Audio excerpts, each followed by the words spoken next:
Bonsoir à tous, bonsoir Claude. Ces Bonsoir images Jean-Marc. vont sans doute rentrer dans l'histoire. La Réunion à l'arrêt, c'était il y a tout juste un an, le début d'un confinement qui allait durer un peu moins de 2 mois. La crise, elle dure maintenant depuis un an et elle continue. Une crise que l'on dit sans précédent et qui continue de laisser des traces dans notre société avec des conséquences économiques et sociales importantes.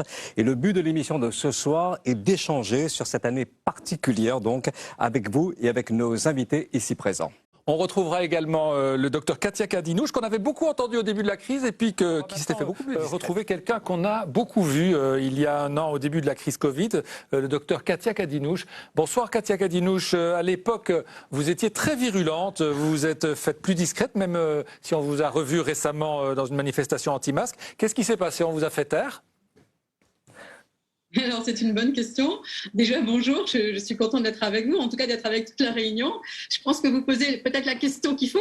Est-ce que vous avez... Alors, il y a certainement plusieurs façons de répondre à cette question. On a entendu une colère s'exprimer, une peur. On a entendu tellement de choses, une telle cacophonie, une telle désorganisation. Les gens avaient tellement de choses à dire que elles étaient dites, moi j'avais rien à rajouter à ça. Et j'étais dans une grande colère. J'ai un peu calmé cette colère et puis surtout essayé de survivre. Et vous voyez, j'ai beau vous aimer, Monsieur Collienne, et vous, Monsieur qui est avec lui, excusez-moi, C'est Claude. Claude, excusez-moi Claude. Donc j'ai beau vous aimer énormément, je me rends compte que je suis extrêmement contente de ne pas avoir de télévision, de ne pas être baignée dans ces bains-là que vous, médias, je suis navrée d'avoir à le dire, mais vous savez que je vous le dirai comme je le pense. Vous nous plongez dans des bains qui sont des bains d'horreur. Vous avez des murs qui sont constellés de rouge. On voit que la réanimation, on a toutes les infirmières de réa. Est-ce qu'on a besoin de voir ça? Est-ce que c'est notre problème permanent? Je ne suis pas tellement d'accord avec ça. Dans ma propre vie de médecin, il y a une telle déconnexion entre ce discours médiatique qui est présenté avec ce que moi je peux vivre dans mon cabinet, qu'il a fallu qu'à un moment donné, je m'écarte de ça. Et je dois dire que ce qui a vraiment déclenché tout ça, ça a été de voir une certaine forme de brutalité dans les mesures de pour ceux qui pensaient différemment. Il y a une brutalité qui ne m'apparaissait pas logique, pas cohérente. Et puis un jour, j'ai vu, jusque peut-être au mois de septembre, je n'ai pas embrassé mes enfants parce que je ne voulais pas être un vecteur de la maladie. Et puis un jour, en allant voir ma fille jouer au théâtre, j'ai vu des gens arriver et s'embrasser et ça a été un électrochoc, je dois le dire. Parce qu'ils avaient l'air heureux. Docteur Kadinouche, quel regard vous portez aujourd'hui donc, un an après la crise Covid?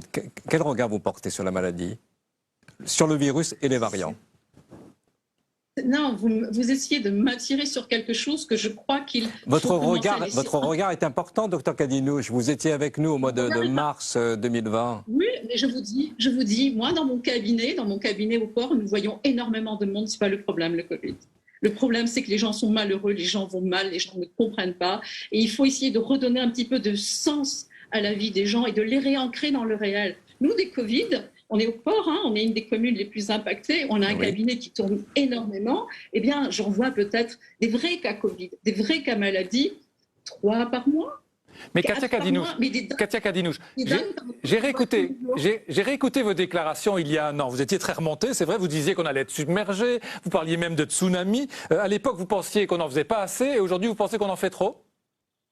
Pas du tout. Je voyais qu'il y avait une menace qui était une menace insigne sur laquelle on n'avait pas de recul, avec des autorités qui étaient tétanisées et il fallait absolument qu'on réagisse et qu'on fasse quelque chose. Vous voyez ce type d'image pendant que je parle, c'est extrêmement anxiogène. Ça, c'est blessant pour les gens qui regardent et moi, quelque part, ça me révolte de voir ça. Vous n'avez pas besoin de mettre des images comme ça pendant que quelqu'un s'exprime parce que vous créez une dissonance cognitive chez les gens. Et je voudrais que vous, médias, soyez attentifs à ce que vous provoquez chez autrui. Les gens, on les ramasse en miettes, là. On a des gamins de 9 à 11 ans qui font des tentatives de suicide et qui parfois les réussissent. On a des personnes âgées qui sont terrifiées parce que pour elles, dans le discours des médias, elles sont la prochaine cible. C'est pas le cas.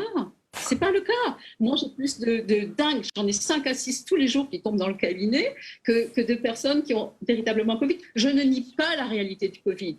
Mais je dis que punaise, on peut quand même vivre en respectant les gestes barrières, en faisant ce qu'il y a à faire, et que peut-être, et peut-être même pas peut-être, parce qu'au fond de moi, c'est pas la pensée que j'ai, il y a peut-être d'autres solutions à ajouter à la vaccination. Comment vous voulez que nous, médecins, on voie des patients qui sont extraits du circuit médical parce qu'ils font des tests, ils ne sont pas vus par un médecin, comme j'ai vu aujourd'hui une dame, c'est une secrétaire de l'ARS qui lui téléphone et qui lui dit vous prenez du Doliprane, vous n'allez pas voir votre médecin, c'est marqué en grand sur son petit papier, vous n'allez pas avoir, vous lui téléphonez. Vous croyez qu'on fait des consultations médicales au téléphone? Et cette dame, je la vois au bout de 10 jours aujourd'hui, elle ne peut pas respirer, elle est jeune. Elle n'a jamais consulté. Elle a passé des nuits terribles. Elle a peut-être une phlébite maintenant. Mais si j'avais été alertée que cette patiente était là, si moi je l'avais consultée, si on avait pu la laisser venir dans le cabinet, on a une pièce qui est exprès pour ces patients-là, où on les reçoit en fin de consultation, j'aurais pu évaluer son risque. J'aurais pu mettre en place un traitement précoce.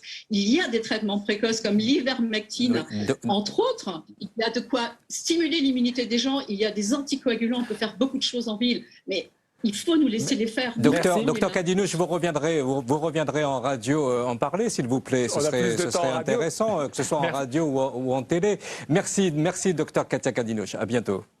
Réaction sur ce plateau? On dramatise beaucoup trop.